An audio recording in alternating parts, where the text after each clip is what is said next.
Welcome to In Conversation, a video cast by SitusAMC, where we sit down with leaders from our commercial real estate business to discuss the latest in CRE lending and investing. I'm Andy Garrett, Head of Marketing and Communications, and today I'm joined by Lisa Williams, Executive Managing Director and Head of Europe, and Gavin Williams, our Senior Vice President and Lead in Primary Servicing, to discuss Europe's evolving CRE debt landscape. Lisa, Gavin, thanks so much for joining us. Thanks very much for the kind introduction, Andy. Absolutely. No problem. It's always a pleasure. Let's jump into it. 2025 was a big year for SitusAMC in Europe. You all took the top spot in primary servicing for new CMBS issuance in Europe with more than 2.268 billion pounds in commitments. Huge year. Given your expertise in the CMBS space, I'd love to start there. Here's the question. How does CMBS activity this year so far compare to 2025? This year, we were expected a bumper year. I think, look, at the end of June this year, we've had 8 CMBS deals for a total of 4.2 billion this year. Luckily enough, we've been mandated on 50% of those. We have another 4 deals in closing, and we're expecting more in Q4 2026. We did expect more, but the market has slightly slowed. They're always affected by market conditions as it is at the present time. And what are you all seeing in terms of just the broader state of EU servicing and just broader market trends in the region? I'll answer that one. I think ultimately it's very competitive. Very, very, very competitive. It's a very broad spectrum, more sponsors, debt funds, lenders out in Far East. They're all coming into the equation. They all see it as a good way out. And given some of the market dynamics, right, and I'm curious to see the role of the primary servicer. Has that evolved when we're thinking about CMBS 1.0 to today? That role of that servicer changed along that continuum? Yeah, I think so. Look, CMBS 2.0, there's way more transparency, way much more. There's a much bigger emphasis on the servicer. The appointment is critical and key. If there are material changes under the loan agreement, there's more of an onus on the servicer to consult and or consent with external parties. There's a much bigger requirement for reporting, and that feeds into transparency for sure. So Lisa, you and the team have built quite a reputation of being kind of the premier go-to's partner in the space when it comes to primary servicing. I'm curious, right, over the years that you've done this and the teams that you've built, what really differentiates a top-tier primary servicer in today's market? It's about those deep relationships we have across the board.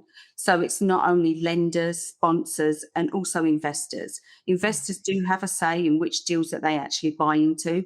Sometimes there'll be a case when investors will actually call us on an asset class and ask an opinion. So we do have that deep bench with regards to the team. They've worked in the CMBS market for a long time, probably some of them pre-2006, which is very unusual in the marketplace that you have so much experience inside one firm. Makes a ton of sense. I imagine that continuity of relationship management too becomes huge. You get to know how people operate, you get to know how people view the market, how they navigate different market changes and conditions as well. And Gavin, I'm curious from your perspective, in today's marketplace, multi-loan CMBS transactions, how viable are those? Being honest, we haven't seen many at the moment. What we have seen and what we've been involved in tend to be single loan deals. The loan tends to be arranged and originated specifically for that CMBS exit strategy. So back in the day, CMBS 1.0, there was a ton. Now, so far, less of an appetite. The sponsor, the asset class, all tends to be fairly similar.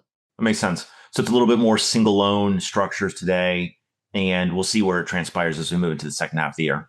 Yeah, absolutely. Lisa, when you look at how issuers are looking at the market, what are some of the considerations that they have when they're choosing between like a CMBS or other syndicated financing?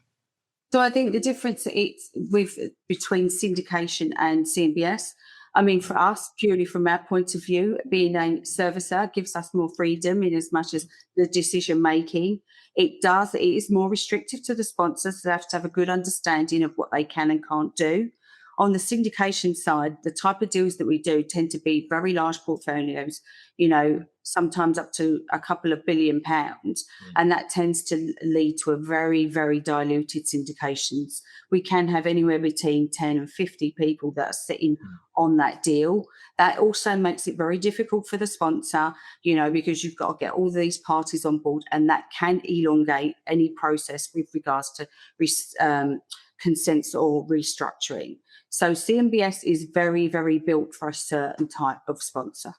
Is there an opportunity to broaden that appeal base and to get more people involved in CMBS? Like how does one do that? I think you have to get the trust of the market. You have to broaden the investor base as well.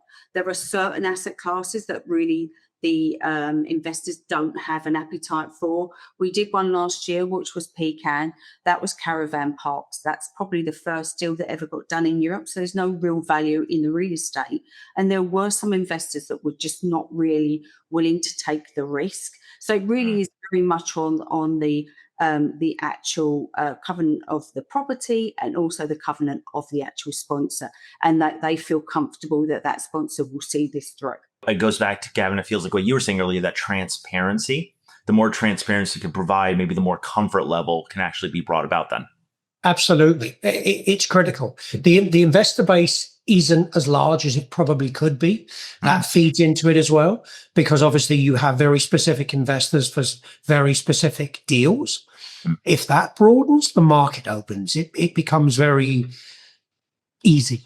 Yeah. Now, I want to pull the lens back just a little bit. We've talked about CMBS, but I want to talk about the broader market for a second, especially when it comes to private credit. Lisa, I'm curious, we're seeing a lot of activity in the US around kind of this rise of private credit, and private credit really stepping in and is a very active lender investor in real estate. What are you all seeing in terms of private credit in Europe, whether it's in region or whether it's the US coming into the European market? I think it's a lot more US based coming into the European market to see opportunities. I think they're filling the space where some of the traditional investment banks are not being competitive or being more restricted on what they can lend on. But we've definitely seen a bigger rise. And I think we've definitely seen a smaller take up in more of the investment banks. So it's private credit, it's either sort of European banks or smaller debt funds with larger debt funds sitting behind them. So I think that will tell more and more as we go through. There is a lot more competition in the market. It's a space that I'm very curious about to see kind of how it continues to play out. I know there's a lot of enthusiasm for it, and we'll see what transpires. Gavin, you and your team have such a pulse on the primary servicing market in Europe. As you look at the second half of the year and beyond, where do you see opportunities and for folks to lean in? Immediately delivering execution. The market is so competitive. We're seeing many people out there competing over the same deals. So therefore, if we can compete, if we can deliver and execute those transactions with them timely, there's the opportunity. We've got the right team. We're in the right space. We just got to go forward. I love the way you frame that. It's almost as primary services isn't just a need to have, but it becomes actually competitive differentiation in the marketplace. Lisa, from your perspective, right, you're looking at the entirety of our business across primary servicing, asset management, valuation, all the components there, advisory work. When you look at the second half of the year from your purview and beyond, where do you see opportunity? What gets you excited?